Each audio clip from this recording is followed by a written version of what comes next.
Bismillahirrahmanirrahim. Assalamualaikum warahmatullahi wabarakatuh. Segala puji bagi Allah Subhanahu wa Ta'ala yang telah memberikan kita nikmat iman, Islam, serta kesempatan untuk terus belajar di kehidupan ini.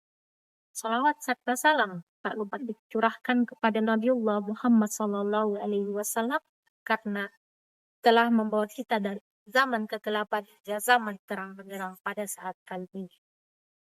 Saudaraku yang dirahmati oleh Allah Subhanahu wa Ta'ala, di sini saya Nur Sarsa dengan NIM 101-2023-0100 dengan teman saya Afra Fadila Ilyas dengan NIM 101-2023-0084. Di sini kami ingin menjelaskan tentang tantangan menuntut ilmu di zaman modern kali ini.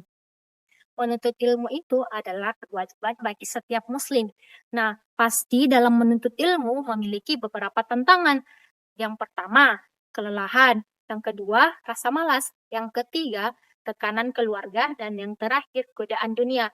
Nah, itu adalah 4 tantangan menuntut ilmu. Mari kita melihat penjelasan mengenai 4 tantangan menuntut ilmu.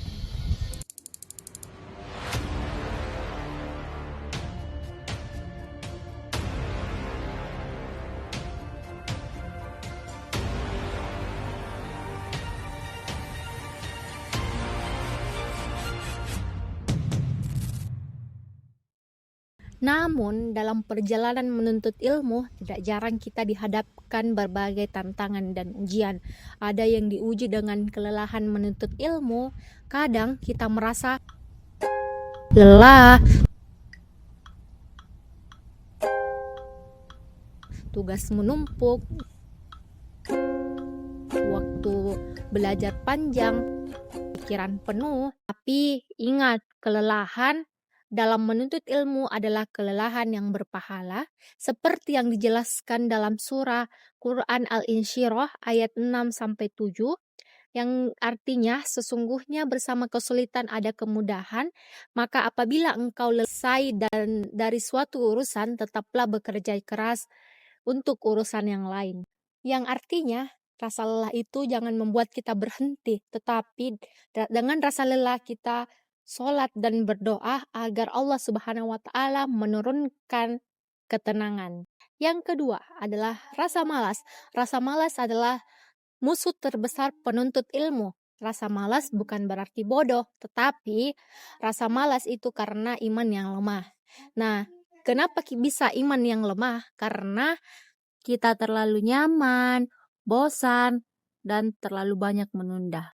Rasulullah Shallallahu Alaihi Wasallam sering berdoa agar dijauhkan dari sifat ini, yang artinya, Ya Allah, aku berlindung kepadamu dari kelemahan, kelemasan, dan rasa takut. Hadis riwayat Bukhari dan Muslim.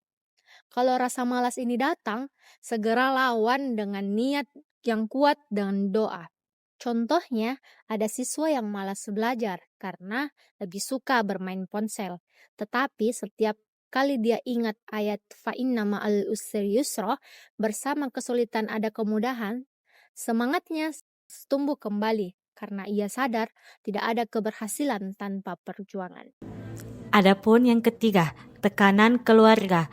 Tekanan keluarga adalah kondisi seseorang merasa terbebani oleh harapan, tuntutan, atau konflik yang muncul di lingkungan keluarganya. Tekanan ini dapat berasal dari berbagai sumber, seperti masalah ekonomi, perbedaan pendapat, tuntutan akademik, atau tanggung jawab dalam rumah tangga. Dalam banyak kasus, tekanan keluarga muncul karena komunikasi yang kurang terbuka antara anggota keluarga. Anak-anak dan remaja sering merasakan tekanan dari orang tua yang memiliki harapan tinggi terhadap prestasi akademik atau karir. Sementara itu, orang tua juga dapat mengalami tekanan karena tanggung jawab ekonomi, peran ganda, atau perbedaan nilai dengan anak-anak mereka. Jika tidak dikelola dengan baik, tekanan ini dapat memicu stres, pertengkaran, bahkan keretakan hubungan keluarga. Berikut adalah contoh ilustrasi tentang tekanan keluarga. Mari kita saksikan.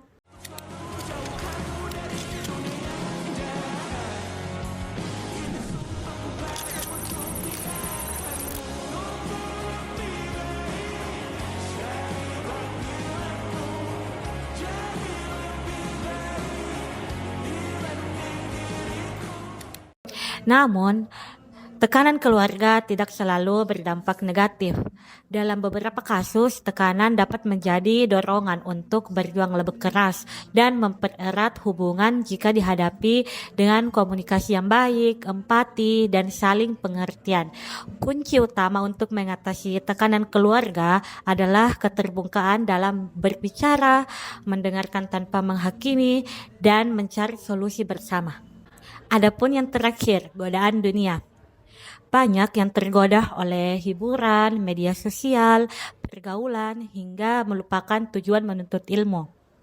Godaan ini tidak terlihat, tapi sangat kuat membuat kita lalai, malas, dan lupa waktu. Allah Subhanahu wa Ta'ala memperingatkan dalam Quran Surah Al-Hadid ayat 20, yang dimana artinya, ketahuilah bahwa kehidupan dunia hanyalah permainan dan senda gurau, perhiasan, saling berbangga dan berlomba dalam kekayaan dan anak keturunan. Kadang kita merasa berat, putus asa, atau ingin menyerah. Kita berpikir, kenapa hidup ini tidak semudah yang orang lain jalani? Padahal, saudara-saudaraku, setiap kesulitan yang kita hadapi bukanlah tanda bahwa Allah Subhanahu wa Ta'ala tidak sayang. Justru sebaliknya, itu adalah bentuk ujian kasih sayang agar kita semakin kuat dan semakin dekat kepadanya. Allah Subhanahu wa Ta'ala berfirman dalam surah Al-Ankabut ayat 2-3, yang artinya, apakah manusia mengira bahwa mereka akan dibiarkan hanya dengan mengatakan kami telah beriman, sedangkan mereka tidak diuji, dan sungguh kami telah menguji orang-orang sebelum mereka. Ayat ini mengingatkan kita bahwa ujian adalah bagian dari proses menjadi hamba yang lebih baik, termasuk ujian dalam menuntut ilmu. Saudaraku, ketika kita mulai merasa lelah dengan perjalanan hidup atau sulit memahami pelajaran, jangan dulu menyerah, karena ilmu itu bukan hanya soal kecerdasan, tapi soal keikhlasan dan kesabaran. Berikut adalah contoh ilustrasi mengenai godaan dunia. Selamat menyaksikan. Check this out. Okay. I look good. Okay. On the street and I got my swag on. Okay. Get the money, gotta get my bag on. Okay. Ya, Baik saudara-saudaraku, menuntut ilmu itu memang penuh perjuangan. Tetapi setiap air mata, keringat, itu dicatat oleh Allah Subhanahu wa Ta'ala sebagai amal ibadah. Selagi kita bersandar kepada Allah Subhanahu wa Ta'ala, tidak ada perjalanan yang sia-sia. Karena Allah Subhanahu wa Ta'ala tidak pernah meninggalkan hambanya yang sabar dan berusaha. Mari kita jadikan tantangan dalam menuntut ilmu itu sebagai jalan untuk memperkuat iman kita. Semoga Allah Subhanahu wa Ta'ala senantiasa mempermudah urusan kita, baik di dunia maupun di akhirat. Pesan dari kami, jangan takut gagal, karena Allah Subhanahu wa Ta'ala tidak menilai seberapa cepat kita berhasil, tetapi seberapa besar kesabaran kita dalam berjuang. Itulah tadi 4 tantangan dalam menuntut ilmu dan solusi yang kita berikan kepada saudara-saudaraku. Semoga apa yang kita sampaikan bermanfaat bagi teman-teman. Kurang dan lebihnya mohon dimaafkan. Wabillahi taufiq wal hidayah. Wassalamualaikum warahmatullahi wabarakatuh.